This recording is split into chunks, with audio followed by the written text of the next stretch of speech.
এই দেখুন আমরা ৭২ ঘন্টার পর এই সার্ভিসটা পেলাম। পাইনি এখনো তো, মানে পাচ্ছি ৭২ ঘন্টার পর। আবার বিদ্যুৎ বিল পরিশোধের কাগজ পরিশোধে ধরে নাও যে ৮ তারিখ ছিল, আজকে ৯ তারিখ। আবার একদিন পার হয়ে গেলে আমাদেরকে গুনতে হয় কত টাকা, ওই বাড়তি দিতে হয় আমাদেরকে। আর দেখেন ৭২ ঘন্টার পর একটা সার্ভিস, এটাই হলো বাংলাদেশের নিয়ম। ৭২ ঘন্টার পর আমরা সার্ভিস পাচ্ছি। এটা ঝড় হলো, কি ঝড়ে হয়েছে যে ধরে নাও যে বিদ্যুৎ পাচ্ছি না। বজ্রপাতে আমাদের বিদ্যুৎ ট্রান্সফরমারটা পুড়ে গেছে আর কি। আর ওই ট্রান্সফরকে বদলাতে আমাদেরকে লাগলো ৭২ ঘন্টা। আর একদিন কারেন্ট বিল যদি আমাদেরকে যদি মেয়াদ পার হয়ে যায়, তাহলে আমাদেরকে লেখাই আছে ওখানে এত টাকা জরিমানা দিতে হবে। তাহলে এই জরিমানাটা কে দিবে?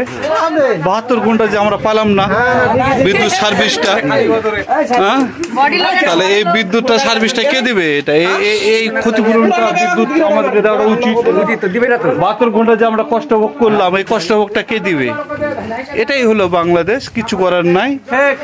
এই হলো ব্যাপার। এই যে ট্রান্সফরমার, এই যে আমাদের আসলো ৭২ ঘন্টার পর ট্রান্সফরমার আসলো। আর কোন ব্যবসা গরম সেটা তো বুঝতেই পারছেন। জিন্দেগিটা আউট হয়ে চলে গেছে আর কি, আর কিছু করার নাই। তো যা হোক আসছে, এটাই বিশাল কথা। মানে মনে হচ্ছে যে এদের কি ধরে নাও যে মানে কি করা যায়।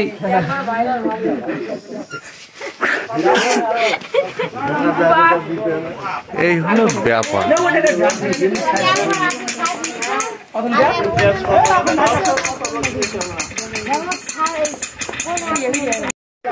হ্যাঁ, এই যে ট্রান্সফরমার নামানো হচ্ছে, বাসার দাসে হাজির।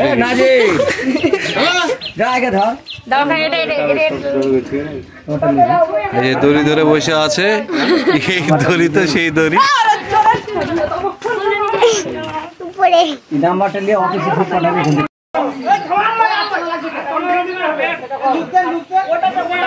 আমার সময় একটাও লোক ছিল না, কত কীর্তি করল এত যে মানুষ খারাপ ছিল। উপায়টা তুমি ভালো হতো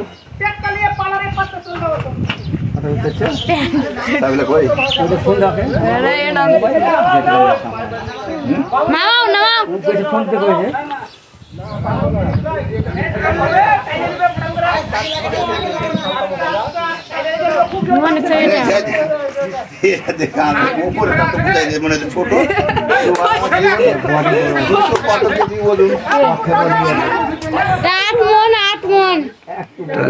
নামানো হচ্ছে।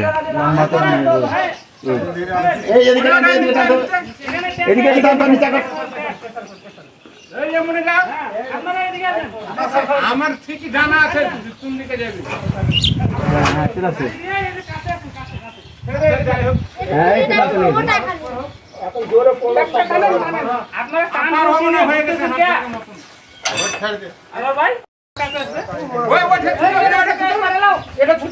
খালি বিদ্যুৎ সার্ভিসের জন্য দেখেন ব্যবসা গরমে অসুস্থ হয়ে গোটাই গ্রামের মানুষ এসে হাজির হয়ে গেছে যে ট্রান্সফরমারটা উঠুক, শান্তিতে যেন একটু ঘুমটা হয়। এই ৭২ ঘন্টা পোল্ট্রির মতন ধরে নাও যে খালি উষ্টে উষ্টে খালি বিছানা করতে হয়েছে আর কি, কিচ্ছু করার নাই।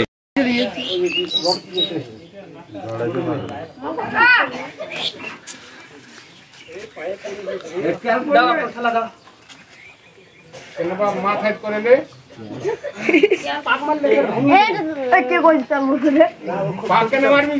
ভারে করে বাসা বগুড়ার কি ডায়লগ, কি ডায়লগ কও না।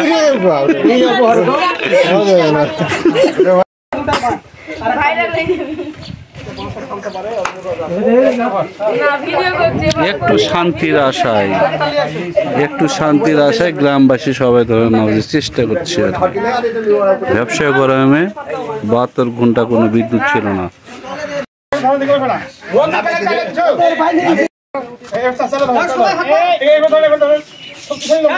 সবাই দেখে আছে, কান্দাও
মোবাইল জানি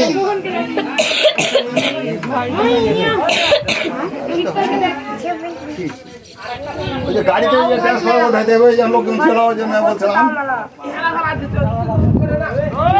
আসে তো মানুষ হয়ে গেলে আসে লাভ